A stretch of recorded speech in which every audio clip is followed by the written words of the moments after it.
Hello, this is my introductory video. My name is Bruce DeFoor. I'm actually from New Mexico, born and raised there. But we moved to the Bitterroot Valley of Montana about 9 years ago. And it's just been a beautiful experience. And so when I was in New Mexico, kind of worked my way up through teaching and ended up teaching at a couple of universities in New Mexico and retired from that. And then again, we moved here. So just as by way of introduction, I am primarily a painter, but I love to do it all. I'm really addicted to art, and that's a problem. I never thought I'd actually purchase any other artist's work. And the reason is because I could copy anyone. So and I didn't have a lot of money back then, and so I would try to mimic a lot of my favorite artists, and so I would try to copy them. But I never could capture like the soul, the essence of that person.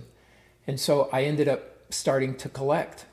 Actually, this is one of the pieces, and I'll talk about that later. But this one was actually my very first painting that I ever collected. And I think it was 1972 or 73. And I was in just a little junk shop, basically, and found this piece. And it sold, the price tag was a whopping $1. I recognized it as an original, not a print, and it's on stretched canvas, as you can see. And it's just a wonderful, gorgeous picture of this little girl contemplating and heavily textured. Anyway, so it was $1, so I splurged and bought it, and it was my first item, first piece of art that I'd ever collected. Since then, I've bought hundreds and hundreds of pieces. So it gets to be pretty addictive. What I've learned during all this time is I've learned to have an eye for what I think is really good. Naturally, I want to get the pieces that are really good, that are affordable, that I can afford. And so we thought, as for this channel, that it would be good for me to try to explain what my personal tastes are. I like to think that I'm educated enough that I know the difference between good and bad. And that's what I'm going to try or endeavor to get across to you. For you younger people who haven't had exposure and haven't spent that time drawing and painting and studying other artists, you may or may not know. And the same thing with older people, older artists, people who've been painting for a long time. Sometimes we get into our own little world and just produce, and we're not really looking too much to the outside. But my work is heavily influenced on artists of the past and contemporary artists too. But I think I mainly focus on artists of the past who have already deceased and have left behind a group of works that sometimes are unknown to the art world and other times are very well known.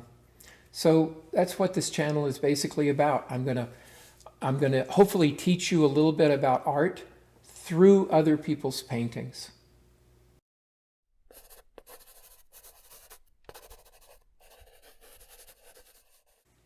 So I taught at a couple of universities and colleges back in New Mexico.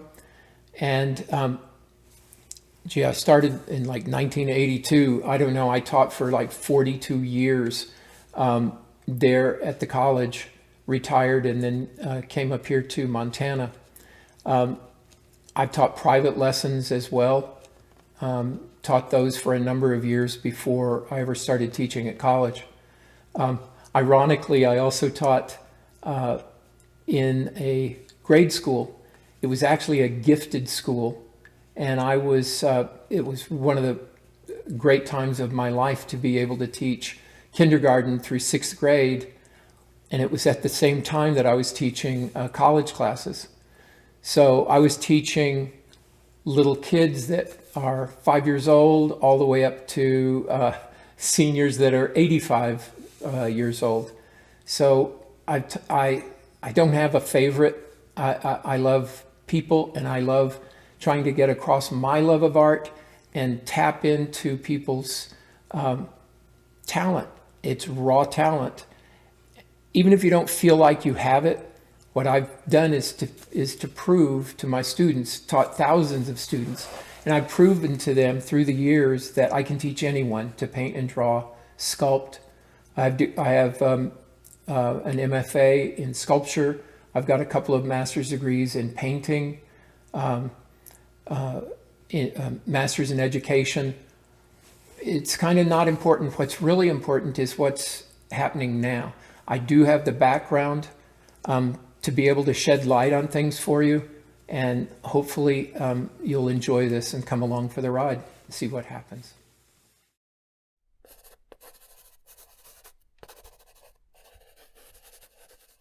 Okay. You know, what everybody needs to do is draw. I have this painting behind me. I've showed you the other painting, but at the core, I don't care if you're a sculptor, a ceramic artist, or a weaver or anything, you need to learn to draw. So for years, I've been drawing and sketching, and like here's just a for instance. Most of these have at least a couple of hundred pages. The cool thing is that every page is full. So there are, you know, I can't tell you how many pages there are in here, but there's lots. So what I wanted to do is kind of share what some of these pictures are about. A lot of them are pretty small. But what I've told students through the years is that I'll tell them, bring me your sketchbooks, or if you don't have one, start one. It seems like everybody brings, whether it's a large sketch pad or something tiny, I can almost predict how many drawings will be in there. Typically, it's like the first 5 or 7 sheets of paper have a sketch. All the rest are blank. So they may bring me 2 or 3 books, but only 5 or 7 of each book is done. And they lose interest. They set that one aside, forget where they put it, and they'll grab another one. So the goal, I tell them, is to fill the whole thing up. Don't worry about how good or how bad that is. There's my drawing number 1, which is just a plain pen and ink, just a regular ballpoint pen. But it really is just chronicling what you're feeling, what you want to do at the time. And I love abstract art. I do a lot of realism, but I love abstract art as well. And so so I'm going to show a lot of my abstract work in future videos, as well as the representational work. But just to give you an idea, these are the kinds of things that you want to do. It mainly is fill it up. The more sketches you do, the better off you'll be.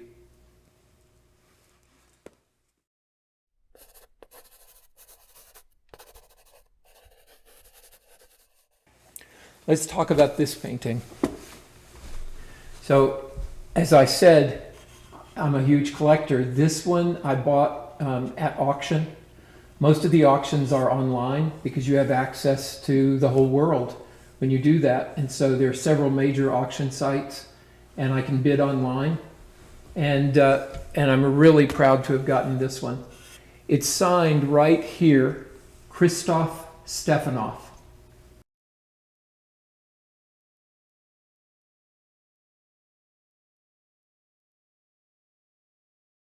And it's dated 1955, ironically, the year I was born. This piece is an oil on panel. It's a hardwood panel. so it's not stretch canvas, so it's very durable. But this particular painting is done with knives. So you've heard them called palette knives. A true definition of a palette knife is something that really you're working just in the palette to move and rearrange and mix your colors. But a painting knife is usually way more flexible. And so these are painting knives. And you can see from the size of some of these strokes that he had a really fairly large painting knife. And then smaller knives, square-shaped knives. There are all kinds of knives that you can use. The texture is really wonderful here. I don't know if you can really see that. It needs to have a sort of a raking light in order to be able to see all that texture. Nevertheless, this is just a gorgeous piece. There are very few of his works online. And honestly, what's helped me in all of this time that I've been collecting is that there are way too many artists for any expert to know who they are. There are far too many. There can be a locally famous artist. There can be a regional or statewide artist. You might be known in 2 or 3 states, but not known nationally. And then there are nationally known artists, and then of course worldwide, world famous artists like Picasso that are out there. So when you think about it, the number of artists in the world since painting began is pretty staggering. So no one can ever know all those names. It never will happen. So even though I sort of finished my formal education years ago, we never are too old to learn. And so when I'm going through these auctions, I'll be stopped in my tracks by one particular photograph, even though the images are usually very tiny, maybe 1 inch by 1.5 inches. And as I'm cycling through, I know what I like and I know what's good, and it'll stop me in my tracks, and I will click on it. And in this case, that was one of them. And I'd never heard of Christoph Stefanow. And what a story this man has. So here's an example of 2 very different painting knives. This one, of course, is really large, but it was probably that size that he used the most. When you look at these shapes, he was able to mix his color on the palette and then make these quick strokes. This one is considerably smaller, and yet this really is considered a fairly large painting knife. Some of them are only 1 inch tall, 3/4 of an inch tall, and he used a variety. When you look at all of these tiny shapes, I know he had one that was much smaller. So just like you'd want a variety in sizes of brushes, you want a variety in sizes of painting knives. I love painting with knives, very thick paint or thin. All of this is put on very, very thickly. The background even has a substantial amount of paint. But if you really look, the water itself is actually painted very thin. He would mix on the canvas as he went this butterscotch color yellow, and then the reflection of the mountains and trees. So he's got a violet, he's got some dirty green browns here, and he just spread that wet paint pretty firmly so that it's thin. It's applied very thin. But that's really cool because the water is done thin, and all of the things in front of the water and behind the water, the landscape, is done thick. So it's a great complement. Instead of just saying, I'm going to put everything on 1/4 of an inch thick. You can do that, but I think this is variety, and variety is, to me, the best thing about art. Not to get into kind of a standard repetitious thing. I've always told my students that what works for you in one area won't necessarily continue to work. A good example is trees. We'll be doing, I'll assign like a tree portrait. And so we're working and I'll watch them and they'll paint, whether it's with a brush or a knife, really doesn't matter. They'll begin to start doing the leaves and they'll do this little tap, tap, tap, and they'll look at it and be inwardly like, oh my gosh, this is really good. I got something going here. It looks like leaves. And I've done it for so long, I kind of know what's going to happen next. If they paint an area this large and they put in something that actually looks like leaves, what are they going to do next? Right next to that, they're going to do exactly the same thing. What are they going to do next to that? And if the painting of the tree is this big, all it's really going to be is 15 or 20 patches of the same thing they began with. That's not how nature works. I'm sorry, nature is a lot more random than that. So we need to learn to tap, tap, tap. If it works there, fine. But look back at the tree. Whether you're working from life or from a photograph, keep studying what you're seeing. Don't just take your very first shot at something and say, hey, it worked. Hey, it doesn't look like a giraffe. It looks like leaves. So if you had success there, don't get sort of stuck in the rut and just stay in that one spot. You want to keep changing. Here's just a for instance. We've got this little sapling on the side. The majority of artists who were doing that would have made a line going this way, the way the tree grows. So they would have taken the knife and moved it this way. Well, he did that somewhat in some of those strokes, and he certainly did with the limbs coming off. He did it with this limb. If you can see that, he made a stroke like that. But the interesting thing is, he actually started chopping this up. Who knows, his first line could have been like that, kind of give him a drawing, something to stick with. And then he went in and just ladled it back and forth. And it mimics how the tree grows or something. So it's not all about what we think. We think a tree is growing upwards. Let's make an upward stroke. All of these strokes are basically horizontal. And yet, most people can't paint a tree this well. So a beautiful rock down here with huge marks. If you saw this rock by itself, if we could zoom in, and we will, we're going to zoom in to this particular area, and I would just ask you if you could see that for the first time and hadn't seen this painting, take a look at what that would be. You can see in this area that if you just look at that, it would be, I don't know, it's a picture of nothing. It's modern art. You know, it's some dips and daubs and squiggles. And so sometimes the best things work because they have an abstract nature to them. We need to look at nature as we see it and think about it as abstraction. Too many times the left brain gets in front of the right brain. I need to do a whole session, and I will do a whole session on left brain, right brain. The left brain is the speaking side. As I'm speaking to you, I'm in the left brain. But the right brain is the creative side. I think you already know that. You know, if you're watching this, you know you have a creative side. You know you want to tap into that more. But the education system is almost exclusively pointed at the left brain.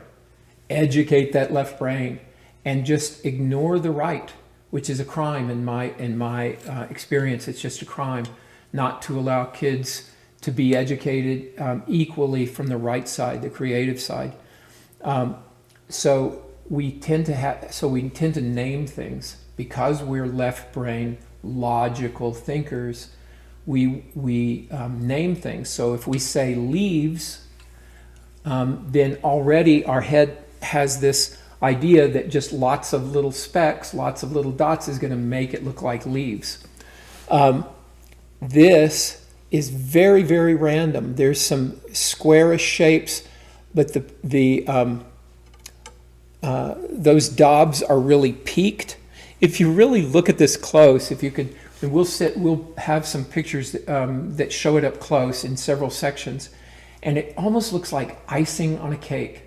Those of you that have made a cake and iced it, you know, you can lay it on there with with similar kinds of knives like this. And it's crazy because if you've ever done that, for most folks, it's just fun. You just do it and there's no sweat. But if I ask somebody that has that kind of experience to now paint with knives the same way, they instantly lose their fluidity. Does that make sense? They don't flow. They don't just pile the paint on. They're very timid, but that's what happens when we start. We all kind of are timid. My goal is that I can bring out some creativity in you, some new thought processes, and have you be daring in your painting.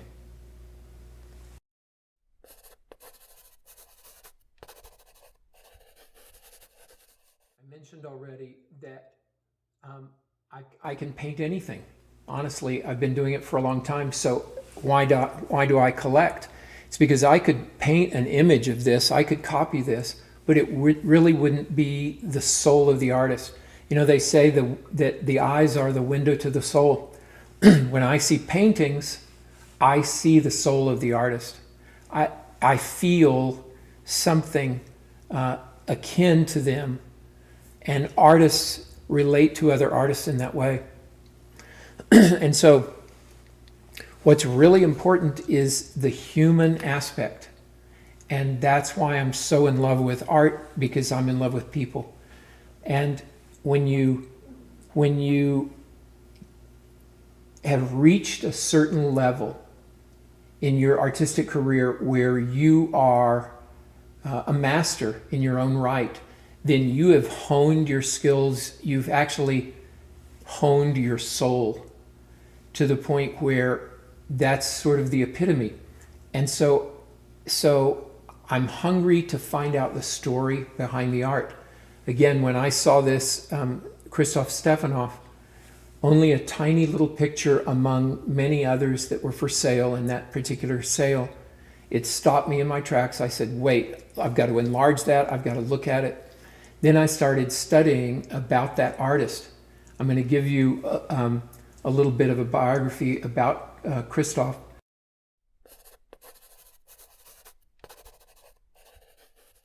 Okay, so in a nutshell, here's what I'm thinking.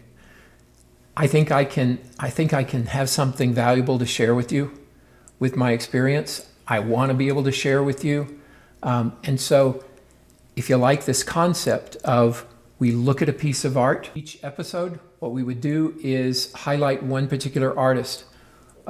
We tell you a little bit about that artist, maybe a complete unknown to you, or it may be very popular, known to everyone, Picasso, whatever. And we do an episode, I talk about, from my experience, why I like or dislike a piece, and just do a good critique of it. So if you like that concept, that style, we would start with that, and then maybe in the second half, we could go to a little more practical things for how do you use that information? What do you do with that information? Now that you're learning about what to look for, how do you use it? And so being an educator, I gave a lot of homework, right? So I could give you some homework, give you some ideas about what you could do to make use of what's just been said. And then you can write in comments about artists you'd like me to illustrate or to talk about. I have my own. I've got a list of quite a few in my collection. Got hundreds of pieces in my collection, but so we'll do that. But if you have some ideas for me, you can list them in the comments. I'd love to see you comment and see what you think about the show. Here we go.